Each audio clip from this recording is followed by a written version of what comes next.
Når du har noget, du gerne vil dele med dine kunder, så kan du jo gøre det fra Google Drive. Det samme er også muligt fra OneDrive eller fra Dropbox. I det her tilfælde bruger jeg Google Drive, og jeg har lagt en fil op i mit drev, som jeg vil dele med andre, og jeg højreklikker på min fil, og så kommer der en menu frem, og så går jeg ned og vælger del, og så skriver jeg den e-mailadresse, som jeg gerne vil sende øh, det her dokument til, og dele til den person, jeg gerne vil dele det her med. Så lige, hej, her, her har du adgang til dokumentet.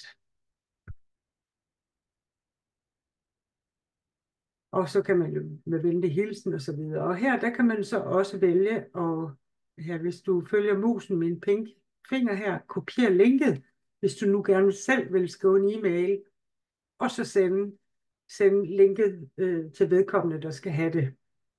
Og jeg trykker på send.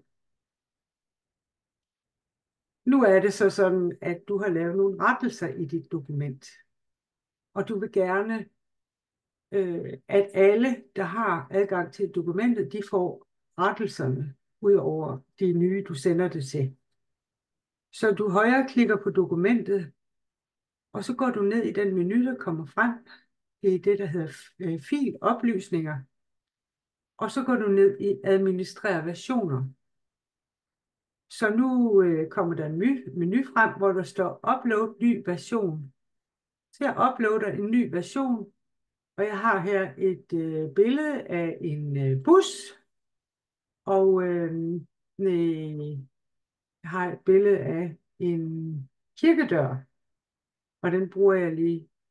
Og så lukker jeg simpelthen den her menu, og så, så har jeg opdateret mit dokument. Du kan se, her er kirkedøren. Jeg går tilbage, og mere skal der ikke til for at ændre sådan et dokument. Det er let at dele med andre på den måde.